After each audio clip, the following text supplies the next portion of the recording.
nice to be at university. I'm glad to be here. I graduated a year ago. A friend of mine graduated at the same time as me. He studied chemistry. I studied something which doesn't lead to a career. And I studied philosophy. I remember asking him, I was like, mate, what are you going to do now that you've finished with your degree in chemistry? He said, oh, I'll probably do a master's. Okay, fair enough. What are you going to do when you finish your master's? He says, I'll do a PhD. Damn, that's ambitious, but I believe you. What are you going to do when you finish your PhD? And I mean, like, by this point you'll spend, 8 years studying chemistry at university. I imagine you'll be pretty eager to contribute back to society. He says, when I finish my PhD, I'm moving to Tibet and I'm living out the rest of my life as a Buddhist monk. Okay, fair enough. I thought you were going to cure cancer or something, never mind. So he's a chemistry student aspiring to be a Buddhist monk, I'm a philosophy student aspiring to be on welfare. Neither of us are going to do any work, but at least I'm allowed a girlfriend. Speaking about girlfriends, when I was 18 I went on my first adult date. I know that it was an adult date because at no point in the evening did either of us get a lift from our parents. Scarily enough, we actually met here. This is actually really weird. We met here, over there, I can see it. I'm not going there. Yeah, so we met, nothing really interesting happened. The story really begins when we left. So we left, and immediately off to walk her home, which is kind of stupid because we both live on campus, we're already home.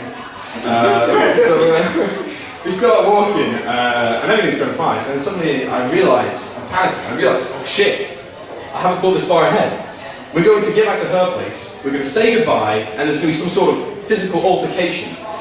And I don't know what to do, like there's going to be basically a hug, or there's going to be a kiss. That's how you kiss.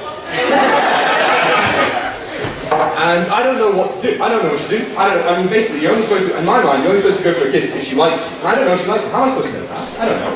So what I do is I look back to our time spent moments ago in County Bar. I think, oh, she's just spent the last hour looking rather uncomfortable.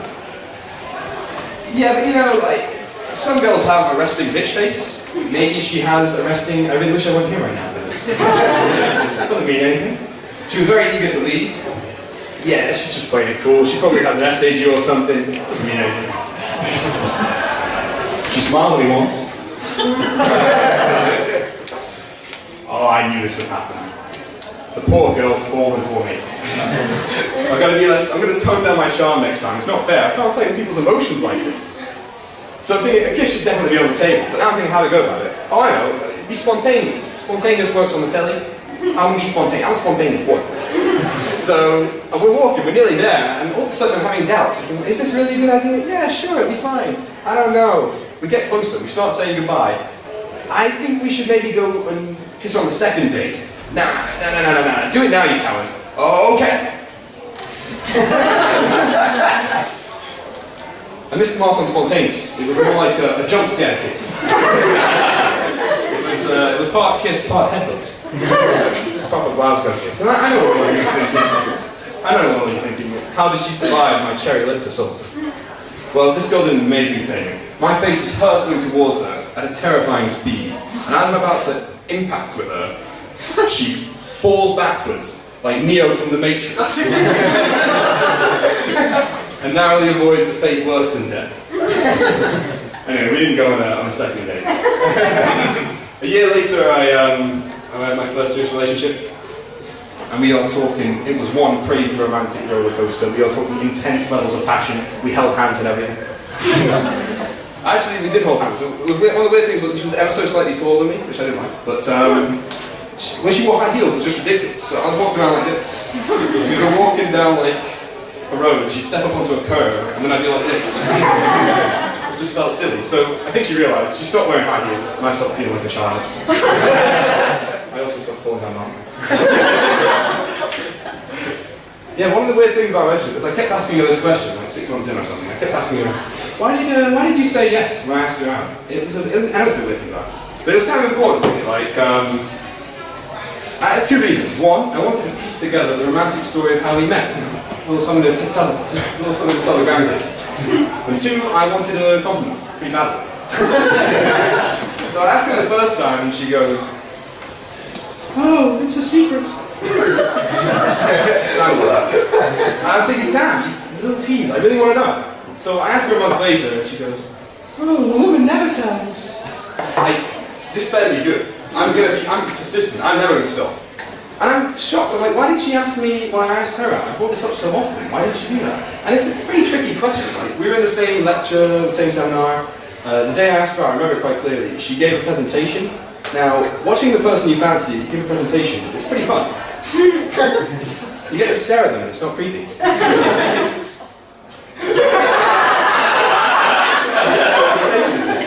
I want it.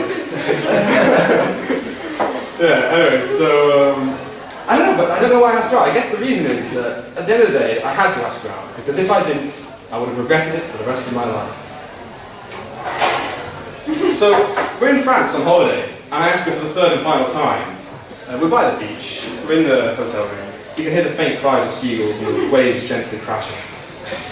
I look to her and I say, "So, why did you say yes when I asked you out?"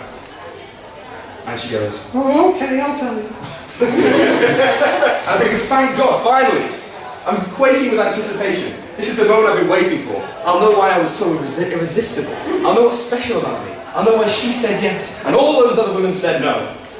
She goes, "The day you asked me out, I just had to say yes. Because if I didn't, it would have been really awkward." Tom, one more.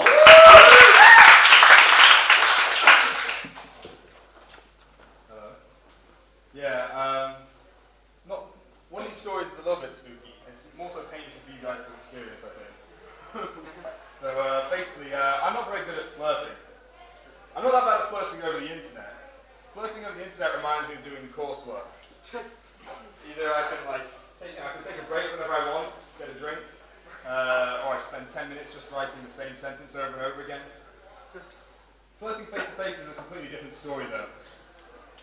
Whenever I'm flirting face-to-face, I feel like I'm doing mental arithmetic under time pressure. Either I say something wrong, or I don't say anything at all. I just sort of freeze up. Eventually she gets uncomfortable and leaves, and then I start reading again. I was flirting once with this girl I met over the internet, and things were escalating. Well, they weren't escalating that quickly, but for me they were escalating. They were escalating pretty quickly. Let me try and give you guys some context. So basically, she'd been a naughty girl. Cringe warning, by the way. Cringe warning. Like I said, she'd been a naughty girl, and myself, I was the protagonist of the tale. I was there to put a stop to her disobedient behaviour one way or another.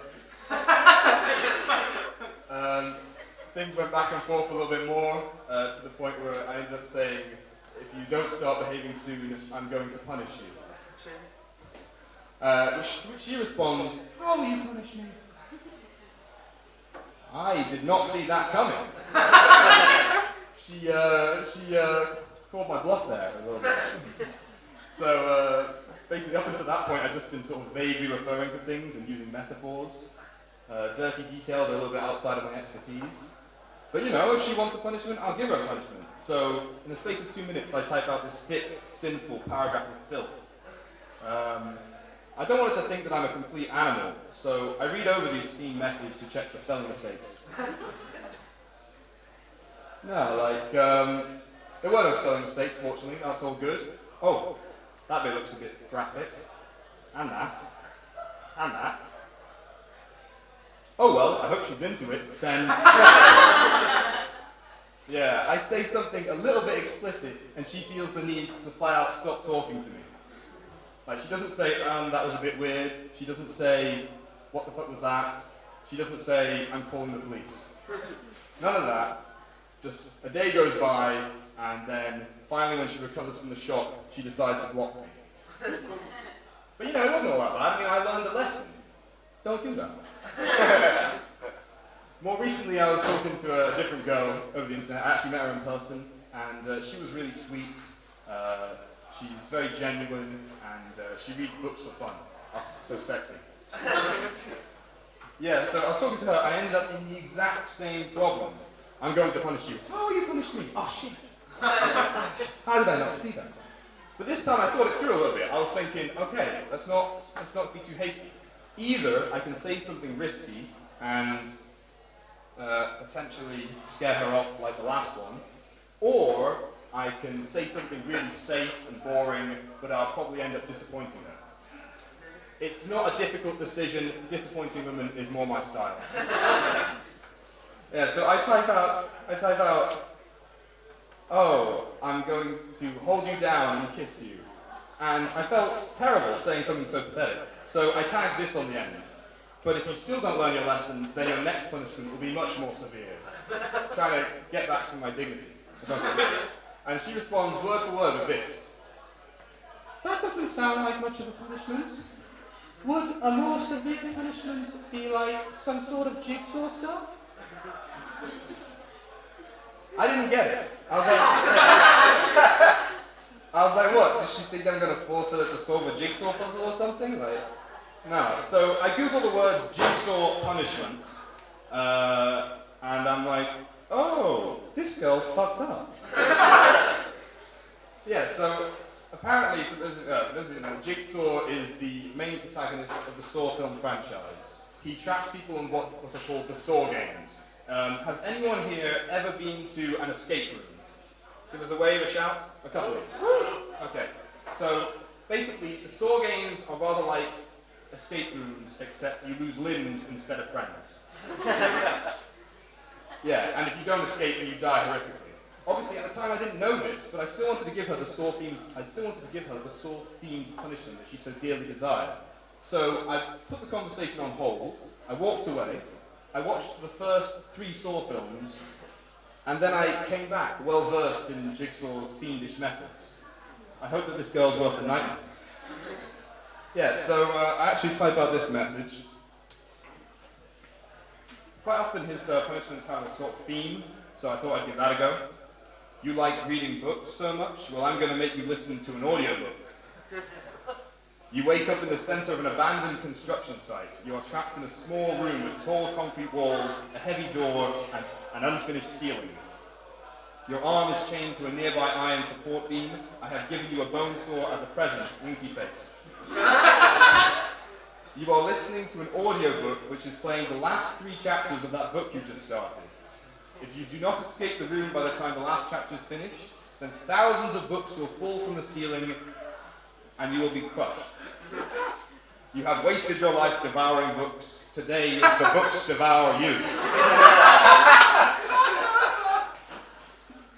Are you turned on yet? Question mark. Yeah, so I think I care too much about what women say about me. Basically, girls often call me cute. I don't like it, I'm not bragging. Like, I used to think that cute was a good thing. I was like, oh, she called me cute, she must like me. No, she doesn't like me. Whenever a girl calls me cute, it just means that she's mistaken me for a puppy. I'm not a puppy. And sometimes it gets even worse. Sometimes, whenever I'm talking, whenever I'm talking, I say something vaguely sensitive. A girl will interrupt me by saying, "Aw, bless, that's so cute." I hate that. That's like a verbal assault on my masculinity. I feel real physical changes whenever I hear that. Whenever I hear, "Aw, bless, that's so cute." Like, my voice raises an octave. I forget how to cook on a barbecue. And my dick shrinks by an inch. Like, who does she think she's talking to? I'm a man. I eat dirt and spit battery acid. I weld things together and then I tear them apart. I go out drinking and get into fights with other dirt-eating men. I break noses and lose teeth. Then we all sit down together and have a pint. We laugh whilst talking about the craziest bitches we fucked. And then we go home and cry whilst watching the Titanic. Yeah, well, some women do see me for the man that I am. I'll tell you like who. When I was 19, I went to a supermarket, went down an aisle. All of a sudden, this small girl sort of blocked me. I couldn't get through. She must have been around 5 years old. Her mother was distracted with some rice. So I just sort of wait around. Eventually, her mum turns around and notices me. So I give her a smile, like that. A smile which says, "Hello, I'm terribly sorry to bother you. I'm just trying to get past, but unfortunately I can't because of your sweet, adorable mistake." So she turns down to her daughter and says, Susie dear, come on now. Let the nice man get by. I heard this and I was absolutely shocked. Let the nice man get by? That was the first time in my life that anyone had ever called me a man. Not counting my mum. Yeah, so this has happened to me several times, and they always call me a nice man. I mean, do they have to call me a nice man? How about, Susie dear, come on. Let the handsome man get by. Susie dear, come on. Let the irresistible man get by. or Susie dear, come on. let the dominant man get by? No, always nice. I don't like nice. I already know that I'm nice. You can only face rejection so many times before coming to the conclusion that you're just too fucking nice. Yeah, but the only thing I dislike more than being called nice and being called cute is when I'm talking to a girl and she's speaking to me like I'm asexual. I don't like that. That's got to be the most annoying. Let me give you an example, right? A year ago, I was having lunch with some friends. We're sitting around a table. There's me, another guy, a couple of girls, one of whom I fancied. So we finish lunch and we start chatting about random things. Somebody randomly starts talking about sex. And immediately, the girl that I fancy leaps out of her chair, darts over towards me, and clamps her hands around my ears. She says, You can't say that. Not with little Tommy here. I mean, at the time, I didn't know that's what she was saying. I was just happy that she was touching me. Yeah, but all these experiences of mine have led me to feel a strange sort of kinship with someone you wouldn't normally expect. I have recently gained a tremendous amount of respect for girls who go out at night dressed rather skimpily. Now, you know the girls I'm talking about, the girls that like to tread the fine line between wearing clothes and not wearing clothes. And let me tell you, these girls are dedicated. They are outside right now, and it is freezing. Like, who needs a jumper when you've got skin? That's yeah, I actually really, I'll explain why I have such a fondness of these women. I admire the struggle. Let me give you an example. So let's take our scantily clad heroine. She's on a night out. She's talking to some guy that she's not that interested in. All of a sudden, no. She's talking to some guy she's not that interested in. He's talking to her like she's a whore. All of a sudden, he starts feeling her up, and she just snaps. Hey! Just because I dress provocatively and I have a sexy, athletic body, it does not mean that I want to fuck you. And I'm like, yeah, go girl. See, I have so much empathy for these women because I have to put up with the exact same thing. I'll be talking to some girl and who I'm quite interested in. She's talking to me like I'm a 7-year-old boy. All of a sudden, she doesn't start feeling me up. And I just snap. Hey, just because I speak politely and I have a soft, angelic baby face, it does not mean that I don't want to fuck you. Okay, I have one last story and then I'm going to go. Recently, I started playing football with this bunch of Polish lads. I was hoping that some of their manliness would rub off on me. I was really nervous when I started playing football because I thought it was going to be super awkward. Like, they're just going to be standing around speaking Polish, and I'm just going to be standing there awkwardly. And that's what it's like every weekend. But you know what? I actually kind of like it because I'm quite introverted and antisocial. So I'd actually rather play football with a bunch of Polish lads than a bunch of English lads. Because if they're Polish, then I don't have to speak to them. Yeah, so basically we'll finish playing football and we'll gather around in a circle. They'll crack open a couple of brewskis. None for me, thank you. So they're all there drinking their beer. I'm there suckling on my Ribena Light. Yeah. This one time, I always remember this one time, we finished playing football and this giant, muscular lad took a selfie of himself like this. I was like, okay, fair enough. And then he shoulders up next to me and starts fiddling around with his phone. I glanced down at his phone for 1 second and I discovered much more than I anticipated. He had sent a selfie of himself to some girl. The last thing that the girl had sent to him was a naked picture of herself, which I saw in detail. Now, it wasn't a classy nude. It was scandalous. She's very flexible though, I'll give her that. But obviously I looked away instantly, not out of courtesy or respect. No, I looked that way instantly because I'm not exactly sure how this giant testosterone-fueled Polish lad is going to react to me staring at a picture of his naked girlfriend. Either he's going to beat the shit out of me, or he's going to go, "It's pretty cool, right?"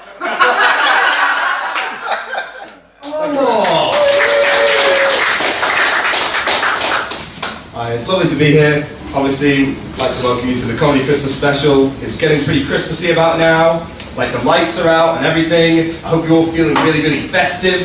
Yeah? Yeah! Woo! Woo! Personally, I hate Christmas. No, I don't like buying presents for people because I don't know what they want and I don't like wasting money. But in fairness, I'm pretty hard to buy for. The only thing that I'd ever like would be a Nintendo Switch. And if it's not a Nintendo Switch, it's just a shit present. Sorry. So, most of my presents seem pretty shit. Can I have a plea? Have you guys ever received a really disappointing present? Give us a cheer if you had a disappointing present. Okay, wait a second. Anyone want to share the most disappointing present they've ever had? Go on, you. My dad got me and my stepmom the same scarf, but hers was from Zara and mine was from Primark, so they weren't saying that they were very similar and mine was just cheaper. That is, I don't know, you got the same scarf. Very similar. You should just lie. You should have just lied and said, mine was the one from Zara. I would have lied then, Tom. Oh, you can't lie. Oh, you can't. Isn't that brilliant? I know I sounded a bit like a downer earlier, like talking shit about Christmas, but you know, you do have to appreciate some things. One of the things I appreciate, one of the shit presents I absolutely adore are socks. I love getting socks on Christmas. It's like a stereotype thing people don't like, but I love socks because I lose socks all the time. And whenever I get socks, I'm just like, that's actually useful. You know, it's a nice change. It's not something I don't want that's going to take up space. It's useful, and I appreciate that. So moving on to our second act. I know I went on a bit of a rant about liking socks, but I'm going to tell you about my worst present, because I always ask you guys about worst presents. For me, it was when I was young. I was like a smallish boy, and it was from my sister. My sister gave me this present. It was amazing. It was pretty crafty of her. We didn't have very much money or creativity when it came to presents. So what my sister did is she simply stole one of my toys and then gave it back to me 4 months later on Christmas Day. And it was kind of clever of her, but the weird thing was, is she stole my absolute least favourite toy, probably so I wouldn't notice it was missing. But that meant that when she gave it to me, not only was it the most disappointing present, but it was the most disappointing present that I already owned. That's quite an accomplishment. It's lovely to be here with the Video Game Society. I've been told that this is a video game themed gig. So I'm going to try my hardest to stay on topic. I don't like the Irish. Specifically, I don't like Irish men. They have an unfair advantage when it comes to the ladies. It's the accent. They can't handle it. They can't resist these damn Celtic sirens. You know, they don't have to be funny, they don't have to be attractive or interesting. They say 1 or 2 words and girls can't think straight. They take 1 step outside of Ireland and instantly they become a stud. I can't do that. Where would I go? Wales, Ireland? You think that Scottish girls appreciate a slightly posh English accent? Poppycock. Heavens, no. No, the only place I could go is America. As if I'm going to America. It's so far, it's so expensive, and it's completely riddled with Americans. Okay, back to the Irish.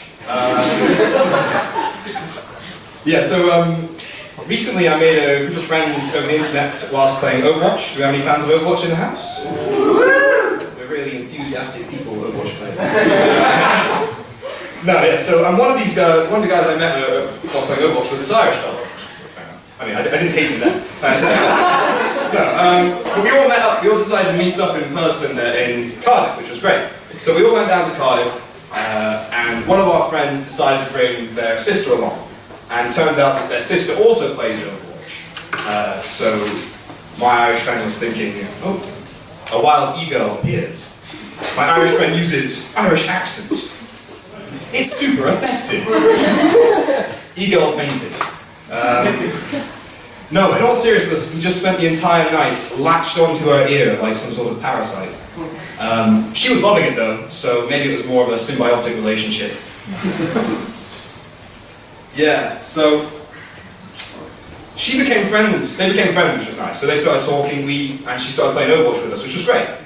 A few weeks later, I joined them on Discord whilst we were playing Overwatch, and by this point, she'd sort of gotten used to his accent. It wasn't having as much of a potent effect, and my friend found this devastating. So he felt the need to rekindle the fires of passion. So what he decided to do is, in the middle of the game, he grabs his microphone and he drags it up close to his face. Now, I didn't see him do this, but I know that's what he did. And he goes up to the mic, and in the middle of the game, completely ignoring that I'm there in the call too, he goes like this, and he goes, "Oh, you like it when I kill him like that? I'll always be here to give you what you want. Don't you dare stop healing me." Now, I just hear this husky Irish voice and this Welsh girl struggling not to giggle. And, no wonder the girls can't handle it, because I found his little Irish escapade worryingly arousing. Yeah, damn Irish, making me question my sexuality. Anyway, speaking of people with dark souls, let's talk about Dark Souls. Anyone here play Dark Souls? Yeah, 3 people who play Dark Souls. Dark Souls is my favourite game. I love Dark Souls. What I love, in Dark Souls you play as a cursed, lost undead, trapped, struggling through a merciless world, desperately clinging on to his humanity, right? And what I love about the game so much is that you really start to feel like a character. Like, when you play Mario, you don't feel like an Italian plumber with a mushroom addiction. And when you play Tomb Raider, you don't feel like a sexy explorer. Maybe a little bit.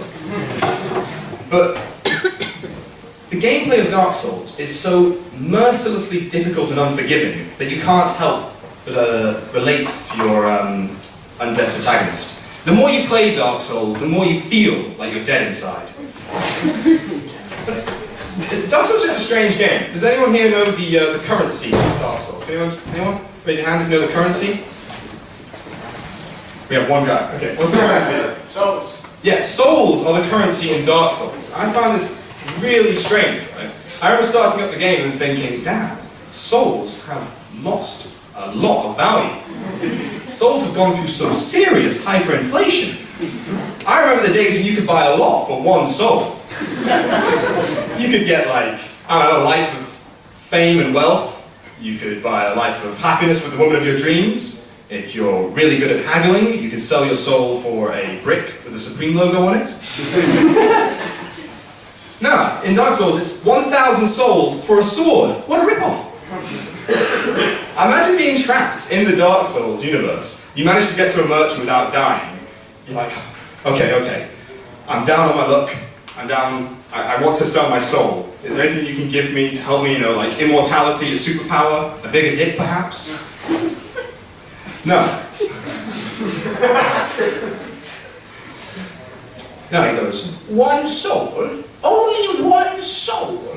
It's not just 1 soul, it's my soul, okay? What can I get for 1 soul?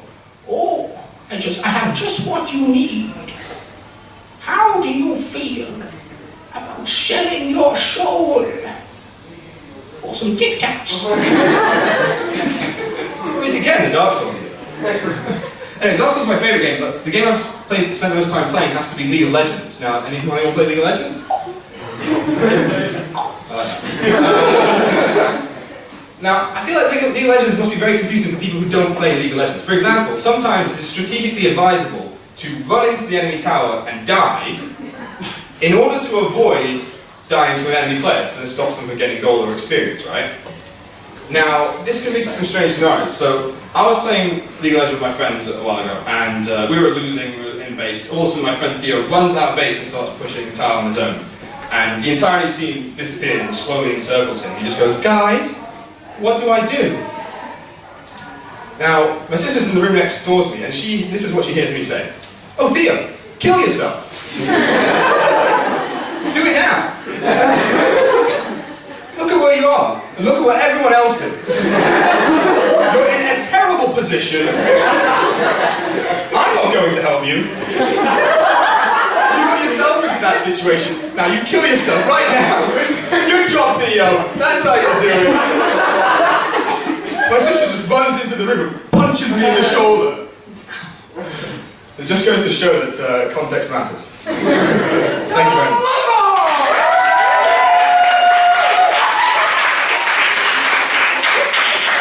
Hello. Have any of you started thinking about what you're going to do when you finish university? I didn't. No, I graduated 2 years ago, and when I graduated, I had no idea what I wanted to do. So I went into teaching. I wanted to be an RE teacher. I don't know why, God only knows. No, but like, it was nice being a teacher. I learned a lot of things. I learned that I didn't want to be a teacher. So I came back to do a master's. But it is really interesting. I always was fascinated by the drastic difference between the dumb boys and the smart girls in like years 7 and 8. It was ridiculous. You'd have boys that couldn't read, and then you'd have girls that could be doing GCSE. It was insane. Now, I liked my dumb kids. I loved them. You're not supposed to call them dumb kids. No, you're supposed to call them low ability students. But I always hated that. I figured you're just trying to. It's never nice to say someone's bad at something, and that's what low ability means. Like, let me give you an example. Let's say you're with your significant other, and you're talking with them, and they go, "Oh no, you're not bad in bed. You're just a low ability sexual partner." You're not bad. It's just low ability. It just means you're bad. It's not a nice way of saying it. Yeah, so I was always sitting down with my dumb kids, and there was this one smart girl in year 7, and she was annoying because she always did her work perfectly, really early. So I kept having to give her more work, and then she'd finish that, and then I had to give her more work, and then sometimes I didn't have any more work to give her. So I had to just like make stuff up on the spot. I was like, here's the Bible, why don't you copy out the Old Testament or something? I don't know. Yeah, but the weird thing is when you're a teacher, you're told you need to push the smart ones, you need to give them a challenge. And I just wanted her to leave me alone so I could stop giving her extra work. So I set her work which was so difficult that I couldn't do it. She was not going to be bothering me. I was not going to have to think of random work on the spot. So the lesson began, and I was there with my dumb kids. And they're like throwing and hitting things, and I love them. And then I see a smart girl put her hand in, and I was like, I got it. It was too hard for you, wasn't it? So I sashay over to her, and I go, "Hello, how can I help?" And she goes, "Sir, when can we have our old teacher back?" No, never. Got me forever. And then like a week later, I stopped teaching my class. Yeah, but that was fun. One of the crazy things about being a teacher is that you notice that teachers are real people. Like, I always assumed that my history teacher in his spare time would be like dusting off old war relics and reading ancient tomes and scrolls and things, and that my maths teacher was just playing with a calculator as if it was a Game Boy or something in his spare time. And in school we had this designated sex ed teacher, and I was assuming in her spare time she just had orgies all the time. No, it's not actually the truth. I got to hang out a lot in the staff room, and you got to realise they're real people. There was these two English teachers, and all they would do is complain about their husbands, and I loved it. I'd always sit in on these conversations and try and learn and critique their husband's behaviour, and then try and become a better boyfriend and wife. One of the things this one teacher said once, she was talking about her husband, she said, "Oh, John's been pissing me off recently. He's just nagging me about sex all the time." I honestly start to think there's nothing else that he cares about. And I just think, John, that is disgraceful behaviour. Never, ever make it that obvious. There was, sometimes you have to, when you're training to be a teacher, sometimes you just sit down and, well, you don't sit down or you stand, you watch. You watch other people teach better than you in the hopes that then you'll teach better. It didn't work. But I loved it anyway because I didn't have to do anything. Now this one teacher was being very ambitious. This was RE, so you could do whatever you wanted. She was trying to teach them empathy.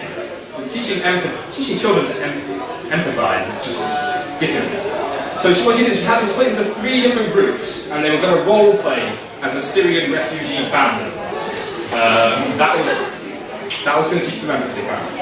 And to make it more immersive, she said, you know what, you all get to pick your family names. So she said, take 2 minutes to pick your family. The first group, they decided pretty quickly, they were like, oh, we're the Johnsons. That's a classic Syrian name. The second group took a little more time, we're the Smiths. With pride. Now, the third group could not decide, and everyone was getting really impatient. The teacher was getting, and it was arguments were breaking out, potential fights and violence. It was scary. And the teacher was just, come on, it doesn't matter, just pick a name. Fighting continued. This one girl arose to the occasion. She was going to settle the dispute. She stood up. Her hair was like blowing in the wind. Her eyes had a glimpse of charm and fire and passion. She spoke with confidence. Miss, we are the gangbangers. That family didn't get a name.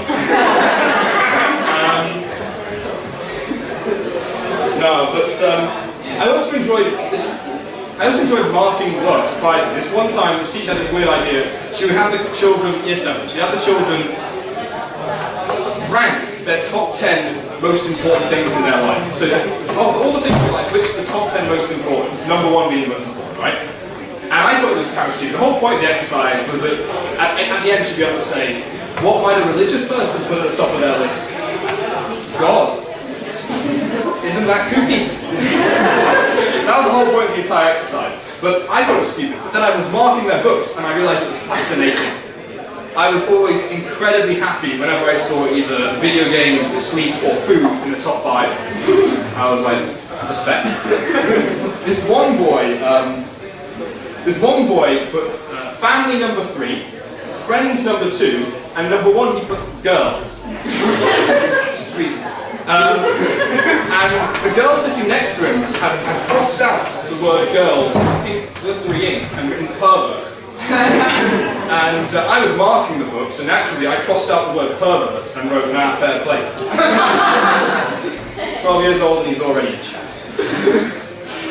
Yeah, so, no, the all-time favourite. There was one kid who gave a phenomenal answer.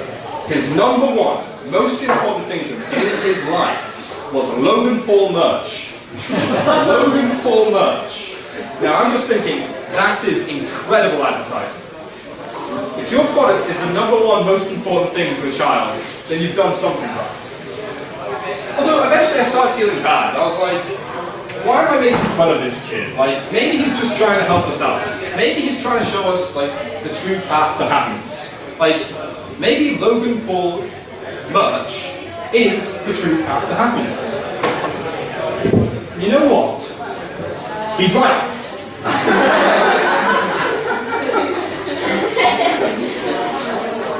Low gang for life. I've never felt any better. This was a 12-year-old XL. So no fat kids are allowed to be happy. If any of you are interested in the Logan Paul merch, Path to Happiness and Wellbeing, you can talk to me afterwards. Fortunately, it's selling like a God church. Thank you very much. Of the night, he's a good friend of mine, he's from the continent, you know him, you love him, his name's Tom Longmore. Hello. This mic comes up. Hi. I'm a fairly flawed individual. I'm happy to say that. And, you know, I figured everyone's flawed and everyone's imperfect, but, you know, it's good to own them and be aware of them, right? So, I'm going to ask a few of you for just one flaw of yours. Just one. Because if I asked for all of them, we'd be here all day. One flaw, okay? So let me give you some examples, like, I don't know, 2 of mine would be selfish and lazy. That's just 2. Okay, I could be here all day. And I don't want to steal your answer, so think of the one, you got one in head? In head, got one? Good, okay. You, Mr. Sir, can I have your floor, please? Not have, I mean, can you tell me your floor? Have you got it? Get distracted a lot. Get distracted a lot? Yeah. That's a bad one for me. You've got to pay attention to me, honey. I'll do a little dance or something to keep your attention. Okay, someone else. You, my friend, what is your flaw? I'm too trusting of people. Oh, see, I don't know. I mean, I had that one too, but I got scammed out of £60. So, and now I lost that flaw. Now I don't trust anyone. But I relate to that flaw. What is your flaw? What is your flaw? I waste money. Ah, okay. I mean, we all have that one. That one's a respectable one. I like that one. Yeah, waste money, fair enough. I like that. Okay. I'm going to talk about one flaw of mine in specific. I'm going to talk about jealousy. I'm a very jealous person. And I'm not talking about wimpy baby envy, where you're jealous of people for the things they have and the characteristics they possess. No, I'm talking about jealousy in a relationship. That's omega jealousy. That's the jealousy that everyone hates, that keeps people up at night. And I didn't always know I was jealous of it. See, for the longest time, I thought I was normal. And then during my first relationship, I discovered I was jealous. And you know, call me a conspiracy theorist, but I believe she deliberately tried to make me jealous, okay? Just putting it out there. I still remember the name of the guy she used to talk about. She always used to call him Marcus from work. But I always called him Marcus. Yeah, so anyway, I'm going to tell you you guys a little story of how I met, no, I didn't meet Marcus, how I learned of Marcus, right? So, you know, one day, me and my person, lady, were both lying in bed, and, you know, everything was good in the world, and I was happy. And for those of you who are interested, this is what I look like when I'm happy.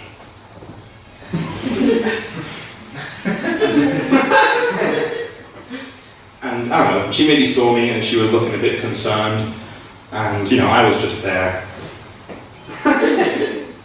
And you know, so she was here and I was there, and there was no like stand in the bed. There wasn't. And so she said this: Tom, have I ever told you about Marcus from work? No, who's Marcus? What? I haven't told you about Marcus from work? Why, Marcus is just the coolest guy ever. He's so funny. Oh, I'm kind of funny too. Yeah, no, he's actually funny. He tells really sexual jokes, and he's constantly flirting with all the girls at work. Oh, that's nice. Did you tell him about me, the kind and loving guy boy? Yeah, I told him about you the other day, actually. He said, just because there's a keeper doesn't mean you can't score. God, he's so cheeky. Marcus sounds like a dickhead. That's Marcus. Why is he in your life? Anyway, so that's how I first became jealous as a person, and also how I became someone who just dislikes anyone called Marcus. Actually, is there any Marcuses in the audience? Anyone? Okay, I think I'm safe enough. I know he's here, and I also know Marcus well. I know he's the type of guy to lie about his name. So, you, sir. Hello. What's your name? Benjamin. Benjamin? Okay, Benjamin. What is your last name from work? No? Okay. Well, I'll have a chat with you later just to weed you out. And you and every other man. Yeah, so, actually, I discovered other things about myself whilst I was jealous. Like, I discovered that I'm really bad at talking shit about people behind their back. So I always wanted to talk shit about Marcus because I didn't like him and I was jealous. But the problem is, she only ever said nice things about him to make me jealous. So I had to talk shit about someone without knowing anything bad about them, which made it really difficult. So this is what I tried. I went, yeah, well, at least he works at a trampoline park. And this was a bad idea for so many reasons. Firstly, there's nothing wrong with working at a trampoline park. Actually, it sounds kind of cool. I would like to work at a trampoline park, but I didn't say that because I didn't want to make Marcus look interesting. And secondly, we're talking about Marcus from work. So my girlfriend also works at a trampoline park. Many of her best friends work at a trampoline park, and her mother works at a trampoline park. So by attempting to insult Marcus, I basically insulted my girlfriend and everyone she cared about, except me. And I'm holding this for fun now.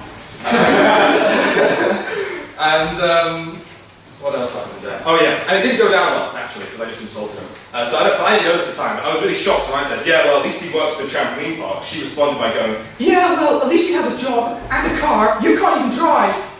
And I was like, oof, got me there. Yes, well, I have a personality, which is more valuable than a car or a job or the ability to drive. And she wasn't convinced by that. She said, Annie has a dog. Where's your dog? My dog died last year. I'm still mourning.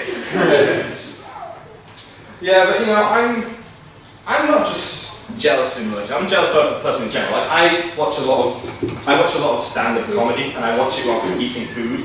I don't know why. And I'm jealous of the community who joke a lot about sex because I can't do it. I'm not comfortable doing it because they always any mention of sound, smells, or bodily fluids, and I'm just grossed out.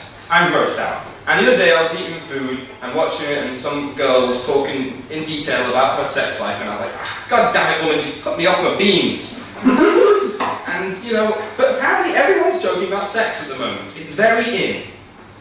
And then, you know, a few months later it'll be out of fashion, and they'll be back in again, and so on and so forth. Look, I know you guys, you like your filthy jokes. Look, I'd love to tell you guys a really disgusting, gruesome joke about my sex life, but I'm afraid I don't have it. So, I'm sorry. Always a second later. Yeah, but you know, another thing I don't like is that everyone's empathetic and caring these days, but no one likes jealous people. Everyone's mean to jealous people. Like, ew, you're jealous, that's so gross. But like, everyone loves, like, I don't know, everyone's empathetic to, like, crack addicts. Everyone wants to give them a great big hug. But like, you say they find out you're jealous, and you're like, don't be jealous, that's gross, you know, that's not cool. And I'm like, hey, jealous people deserve empathy too. Where is our empathy? Why do crack addicts get empathy but we don't get empathy? It's not right. I want their empathy.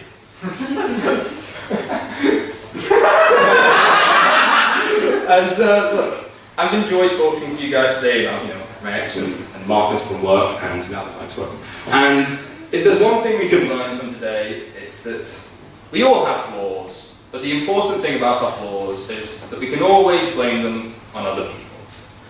It's never your fault. It's always Marcus from work's fault. Okay. Thank you very much.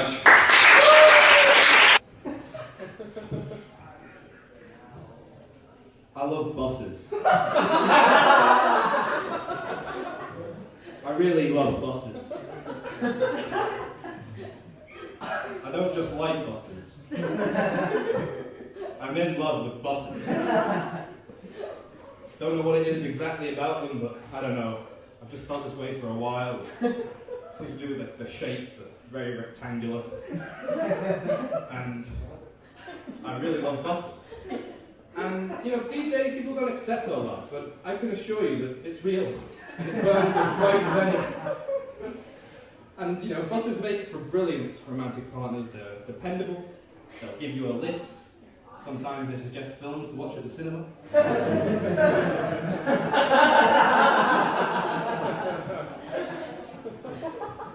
And I like being alone in the bus. Just me and the bus. Have you ever gotten onto a bus and noticed that no one else is there? No one's on the ground floor, no one's on the top floor. Oh, that's just perfect. You feel like the king of the world. Like, you know, people have limos and private jets, but you have your very own bus. Oh, that is just fantastic. It's magical. I just spent some time getting to know the bus. You know, we're having a great time. And 2 minutes go by, someone else gets on the bus. And I'm like, oh, why can't we just be left alone together? And you know, I get frustrated. The bus, she's not happy with it either, because buses hate phobia. But you know, I don't mind other people on the bus so much. Like, if they're respectful, if you say thank you when you're leaving the bus, at least do that. I feel like that's the easiest way to tell if someone's evil or not. I'm just saying, like, I reckon Hitler said thank you when getting off the bus. Not sure exactly. There's one time I was getting off the bus and I accidentally said I love you.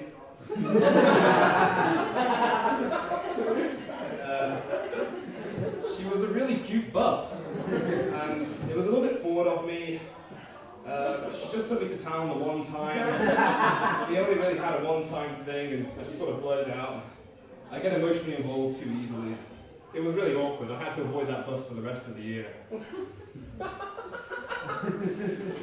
I'm just awkward in general. In fact, most people are awkward. You ever get onto a bus and notice there are 2 rows of people sitting next to windows with their bags next to them? That's beautiful. I love that. I join them. I join my window seat. But there's a problem that arises when there's not enough space for this to go on and people have to move their bags. And some people are reluctant, too reluctant. They won't. They refuse. They're like, well, where's my bag going to sit? They value the welfare of their bags above a human being. This is crazy. Imagine caring so much about an inanimate object. Like, bags don't have souls. The only things that have souls are people and buses. Anyway, so I'm not one of those, bag supremacists. No, I move my bag aside. But the other day I was on a bus, she was really cute. And it was getting a bit crowded, so I was like, I guess I'll just do the good thing and move the bag aside. But I did so really reluctantly, because I didn't actually want anyone to sit next to me. I just didn't want to look like a dickhead. So I moved aside, and I was like, oh, I don't really want to sit next to a stranger. Oh, God, I hate strangers. They might be like a serial killer, or worse, they might want to start a conversation. So I moved aside, and I'm like, don't sit next to me, don't sit next to me, don't sit next to me. And no one did. I thought you were raising your hand. No one did, and I was happy. But then the bus got crowded, and every seat in the bus was filled except the one next to me. The bus got more crowded. Everyone was standing. Eventually, everyone on the bus was standing, and the bus driver was turning people away at the door, and no one was sitting next to me, and I was freaking out. I was like, why is no one sitting next to me? What's going on? What is going on? Do I look strange? Do I smell or something? And I was like, please sit next to me, please. And no one sat next to me, and it freaked me out, and it left me with some... These days, when people are coming by, I'm like, please sit next to me. I step up and I'm like, hey, this seat is mine, and I'm normal. Trust me. And they still don't sit next to me, even when I'm nice to them. I don't get it. Now, I live in Preston. It's not funny. I live in Preston, and it's a bit away, so it takes me an hour and a half to get here by bus. So that's 3 hours of bus time per day. And let me tell you, it is bliss. It's what gets me out of bed in the morning. I love it. I can't wait to have some time with the bus, and then uni finishes, have some more time with the bus, and absolutely adore it. That's how you build relationships with buses. You have this continual commute. I remember this one bus named Ella. She was a sweetheart. I absolutely adored her. She was the 1035 and 41 Preston to Morecambe. Oh, she was something else, let me tell you. She tried to play it innocent, but I knew that underneath her shiny, smooth exterior, she had a rusty engine. Anyway, so it was on Ella. Ella was taking me to university one day, very gracious of her. And I met this woman, it was Linda from Latvia. And she was a 27-year-old woman. We were sitting on the top floor near the front seats. And I was just happy that someone was sitting next to me. But she started talking, and we were having a nice conversation. It was really friendly and stuff. I didn't understand what she was saying, she was Latvia, but it was still friendly. I was still having a great time. We stopped talking for like half a second, so I started observing the beautiful Lancashire countryside, and I was like, wow. And then she just goes, beautiful. What's beautiful? You. And I swooned. I don't, compliments out of nowhere like that really can't get to me. I was like, I didn't know what to say. But then all of a sudden the conversation shifted drastically. I was being evaluated. She goes, how old are you? I'm 22. He's little young. You have car? Kind of just met on the bus. Having the Porsche waxed at the moment. No, I don't have a car. Too bad. Tom, I don't think it's going to work between us. I'm sorry. I didn't technically ask you out, but okay. I'll take it. But can I have your number? Why do you want my number? Maybe you'll do for my little sister. So I gave her my number. But obviously only out of politeness, because after all I'm bus sexual. And I didn't really want to make Ella jealous. There's more than Ella. Let me tell you about some other buses I've met. There was Trisha. Trisha had blue bars I'm kind of a traditional guy. Normally I'm into the gaudy orange bars with blue seats, but she was trying something different with her bars, and I was kind of into it. So I was with Trisha, and she was taking me and my friends down from the Lake District, and it was all going well. And my friends went, "Oh, Tom, press the button, we're nearly here." So I was like, "Oh, okay." So I grabbed those blue buttons, I pressed the button, and then I got back to my seat and I went, "Oh wait, oh no. Sorry, actually we're nowhere near. We're like 30 minutes away." Oh, okay. And I was like, "But just press the button." So what? I see the bus stop in the distance, there's no one there. The bus slows down. I start getting nervous. The bus stops, and no one gets off the bus. And I have a full-blown panic attack. You can't just press the button and then no one gets off. What happens? What's the punishment? Do you just die and go straight to hell? I wasn't going to find out. So I reluctantly stood up and started getting off the bus. My friends are like, "Tom, it's not our stop." And I'm like, "I know." But I pressed the button. So I get off Trisha and I think, "I love you." And I stand there and I watch Trisha and my friends drive off to the sunset together. Not gonna lie, I felt a bit cucked. But you know, that's just life, you know, sometimes you get cucked.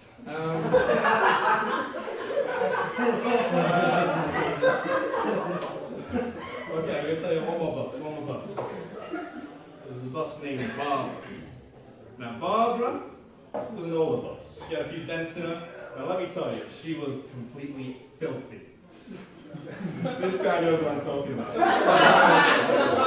Oh, she had profanity scratched into the windows, chips and mackies littered the seats, an empty bottle of vodka rolled across the floor eternally. Ooh. Well, okay, she was a bit of a mess, she was a mature bus, but let me tell you, she could still give you the ride of your life. Anyway, so I was on Barbara one night. It was a late night trip for like an hour, and I was trying to get to sleep. And I actually struggle to sleep on buses because they're so goddamn sexy. But you know, I was moving around, and I managed to fall asleep with my legs crossed, and I was like this, and my neck was like, ow. It was like that, but you know. And it looked basically like someone knocked me unconscious and just thrown me in the back seat of a bus.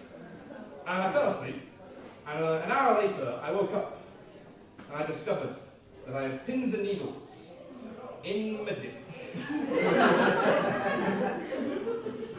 I'm not making that up. It was not pleasant, for those of you who have not experienced it. But the worst part was, I didn't even realise what was happening for the first few minutes. So I thought something was seriously going wrong. I was like, do I have to call an ambulance or something? And I don't know. And then eventually I realised it was pins and needles. And then I reached another problem. You there. What do you do when you get pins and needles in something? You whack it. Okay. Most people would say you wriggle it or you kick it or something. Well, kick it's not much better. The point is, you're supposed to move it around, shake it around. But you can't do that when you've got pins and needles in your dick. It's not really appropriate to stand up in the middle of a crowded bus and just windmill your dick. They stare at you, and besides, I didn't want to embarrass Barbara. So, I just sat there and took it like a man. Like every man takes it. Okay, so, you know, buses, right? That's all right. Okay, so, you know, I've told you about some buses in my life, and I'm very passionate about them, but unfortunately, sometimes I'm not always faithful to my buses.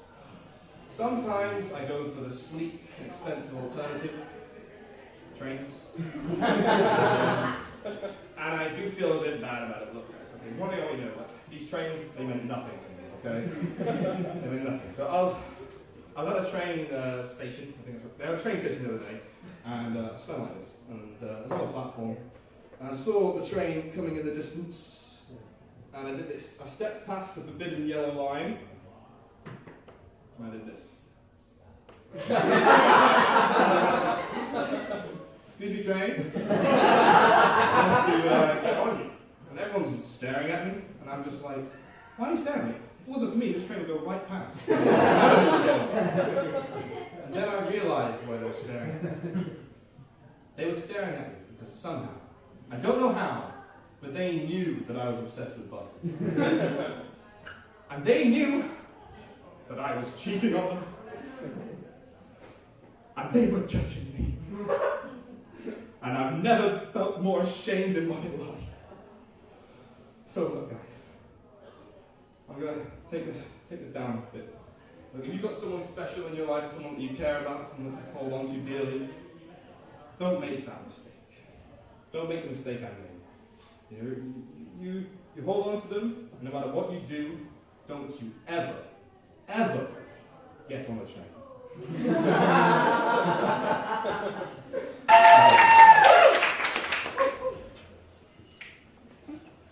Ahoy, hoy.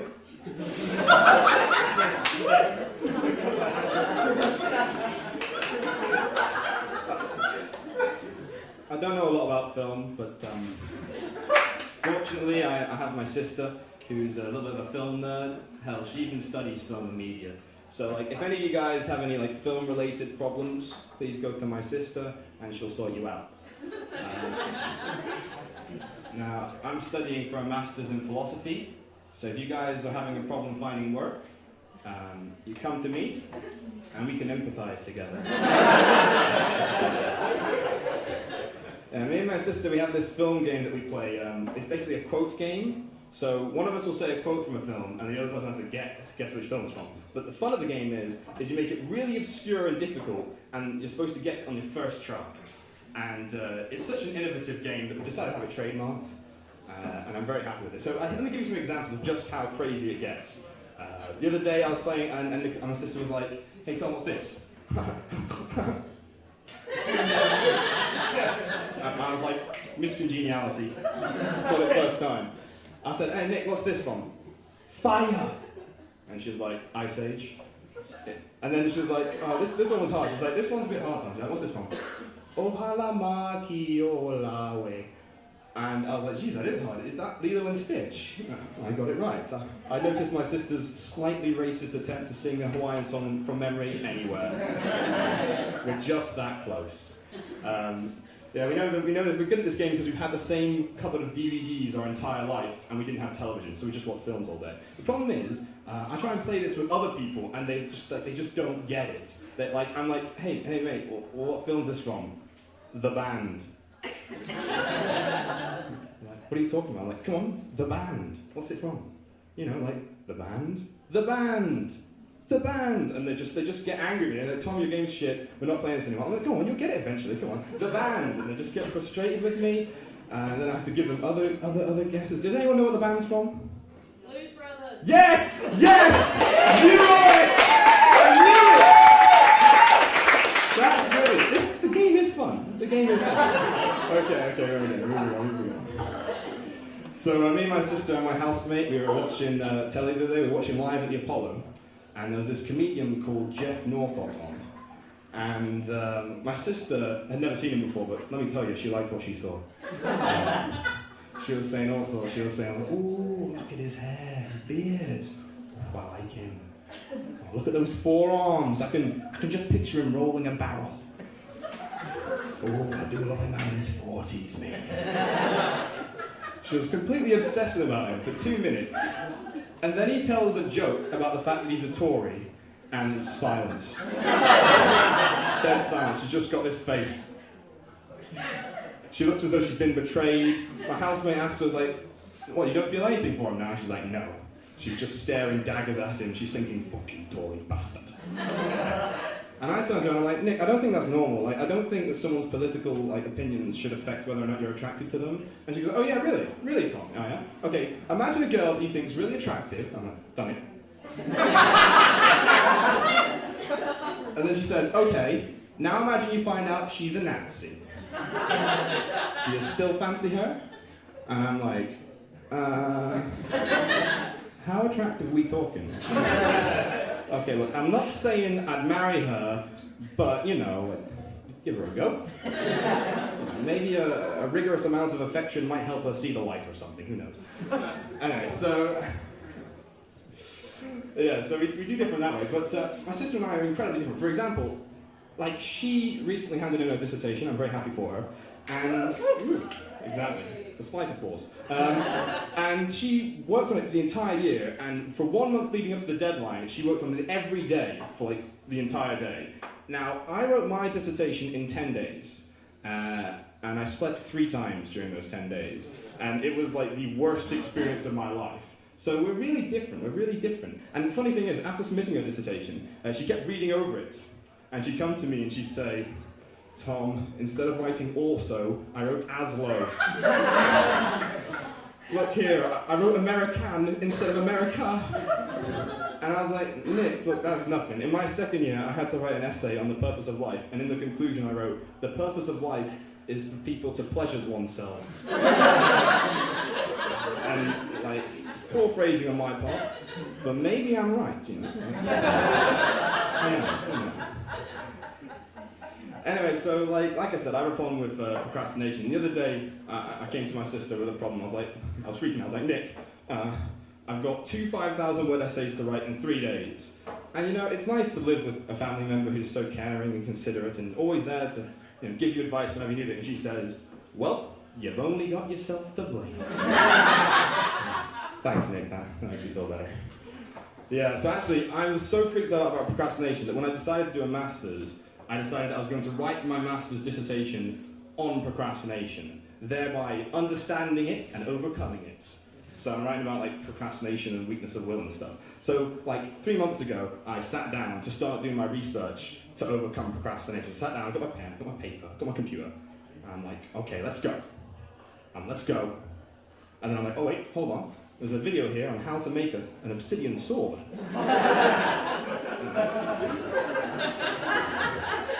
So 3 months later, and I still know nothing about procrastination. Life's a bitch.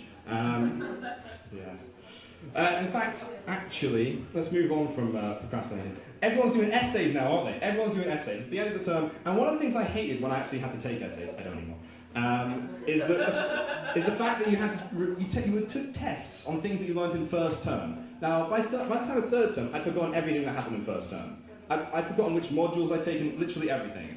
And I was freaking out. There was this one module, Philosophy of Mind, that I just did not get. But fortunately, the lecturer was a saint and she recorded them. So 3 days before the exam, I sat there in the library, 3 AM, and listened to all of them. Now, listening to lectures is way more fun than attending lectures because you get to laugh at people.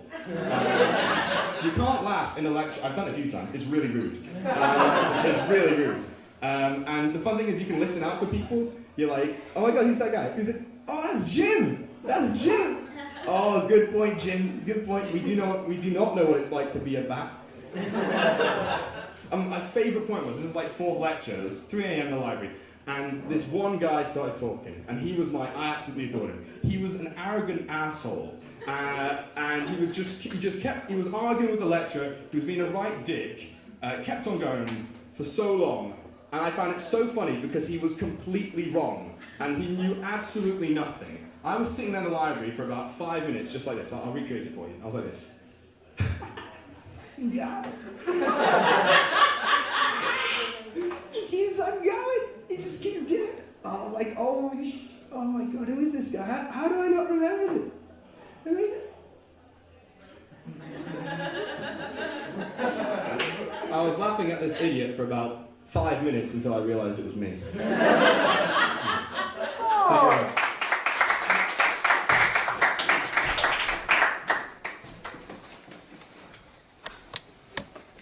I love buses. I don't just like buses, I love buses. I'm romantically in love with buses. Thank you. This is what I need, because not everyone respects our love, but I assure you that it's true, and it burns bright. And you think about it, like, buses make for wonderful romantic partners. You know, they're dependable, they'll give you a lift, sometimes they suggest films to watch at the cinema. I don't know what it is exactly about the buses, you know, like, they're just so rectangular and oblique. I just love it. I love being alone with a bus. You ever get onto a bus and you like notice that no one else is there, it's just you and the bus alone together? I love that. You know, I spent some quality time with her, I'm talking, we're getting along well. 2 minutes go by and all of a sudden someone else gets on the bus. I'm like, oh, God. Why can't we just be left alone together? And the bus, she's not happy about it. Buses hate third wheeling. Yeah, so, I mean, I don't mind other people on the bus, but at least you should be respectful. Like, you know, like say thank you when you're getting off the bus. I think that's like the easiest way to tell if someone's evil, if they don't say thank you. Like, reckon Hitler said thank you when getting off the bus? Not sure? Exactly. Yeah, so, oh well, this one time I was getting off the bus and I accidentally said I love you. But it was a particularly cute bus. She took me to town the one time. It was really embarrassing. I had to avoid that bus for the rest of the year. I like getting on a bus and seeing like 2 rows of people with bags next to them, you know, sitting by the windows. That's just so perfect. I join them. I sit next to them and put my bag next to them. But the problem is this can't continue forever, because eventually there's just not enough room. And people have to start moving their bags, and some people don't. They just flat out refuse. They're like, where will my bag sit? These people are really strange. They value the welfare of their bag over a human being. This is crazy. Like, bags don't have souls. The only things that have souls are people and buses. I'm not a bag supremacist, so I move my bag aside, but I do so reluctantly, because I don't actually want anyone to sit next to me. I'm too antisocial. But I'm like, I also don't want to look like a bad person, so I do it. But I'm like, please don't sit next to me, please don't sit next to me. And this one time, no one did. And I was really happy for like a short period of time. But then the bus got crowded, like, to the point where every seat was taken except the one next to me. Eventually people were standing in the bus. And then the bus got so packed that the bus driver stopped letting people on. And still no one sat next to me. And I started freaking out. I was like, why is no one sitting next to me? What is it? What is it? Do I smell or something? And it traumatized me. And now these days, I'm desperate for people to sit next to me. I'll be sitting on the bus and someone will walk by and I'll stand up and be like, hello there. This seat is fine and I'm normal. I still don't want to sit next to me. So it's tragic, it's tragic. I live in Preston. We don't have any Preston people here. I don't know why we would. And we do have one. Where is he? Oh, he's gone. He'll be back in a bit. There he is. Sorry. Anyway, so Preston is like an hour and a half away by bus, which, you know, is a while, and I go there, I come to Lancaster and back every day, so that's 3 hours of bus time. Let me tell you, it's 3 hours of bliss. I absolutely adore it. And it was on this commute that I met the first bus I'm going to tell you about. She was called Ella. She was the 10:35, number 41, Preston to Morecambe. She was something special, let me tell you that. She was a double-decker bus. I prefer double-decker buses. You know, I like a bus with some metal on her chassis. Straight lines in all the right places. She liked to try and play it innocent, but I knew that underneath her smooth, shiny exterior, she had a grimy engine. So me and Ella were getting along well. And it was on Ella that I met this woman called Linda from Latvia. And Linda from Latvia was this 27-year-old woman, and we were both on the top floor of the bus, the front, with the windscreen, and I was loving it. And she started talking to me, and I was just happy that I was still insecure about thinking no one wants to sit next to me, so I was enjoying it for a bit. We were having a nice, polite conversation, but you know, eventually things calmed down a bit, there's a lot of conversation. I start appreciating the lovely, beautiful Lancashire countryside, and I hear Linda say, beautiful. I say, what's beautiful? And she goes, yo. And I swooned a little bit. I'm like, ooh, I'm not used to compliments like that. I can't take. But all of a sudden, the conversation had shifted drastically. All of a sudden, it was like some sort of evaluation. She's like, how old are you? I'm like, I'm 22. She goes, he's a little young. He's a little young. You have a car? Kind of just met each other on a bus. I'm just having the Porsche waxed at the moment. No, I don't have a car. She's like, it's too bad, it's too bad. I'm sorry, I don't think it will work out between us. And I'm like, okay, I didn't technically ask you out, but okay. I love unwarranted rejection. Says, but can I have your number? Why do you want my number if you're not interested? Maybe you'll do for my little sister. Anyway, so I give her my number. Obviously, more so out of politeness than anything. She didn't know about my affinity for public transport. I'm metrosexual, after all. That's one of my lovely tale of me and Ella.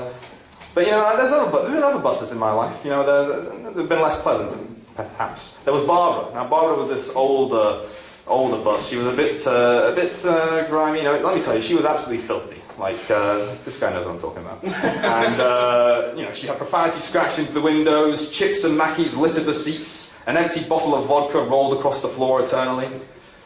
She was a mess. But, you know, I still loved her, because, you know, love's in the inside. And she was taking me back to Preston, and it was really late. It was like an hour-long trip, and it was really late, and I was really tired. And I was trying to get to sleep. Now, I really struggle to get to sleep on buses, because they're so goddamn sexy. But eventually I managed, but I fell asleep in this weird position. I was like, my legs were crossed, my back was to the side, my head was up against the window, and I looked really weird. But I fell asleep, and an hour later I woke up. And when I woke up, I discovered that I had pins and needles in my dick. And let me tell you, it was not pleasant. The worst part was the first 4 minutes of not knowing that it was pins and needles, and just freaking out, thinking it could have been anything. I was considered phoning an ambulance, but I didn't, unfortunately.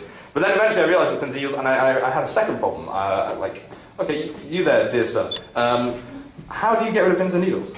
Like, you gotta... Yeah. You gotta shake it. But you see, it's not appropriate to shake your penis around in the middle of a crowded bus. So unfortunately, that wasn't an option. But you know what? That's not even the worst experience. That's not the most harmful experience I've had a bus. There was another bus I remember. She was called Trisha. Now Trisha, she was a little bit of a wild card, I'll say, because Trisha had blue bars. Now, personally, I'm more of a gaudy orange bars with blue seats kind of guy. She was trying something different with her bars, and I was kind of into it.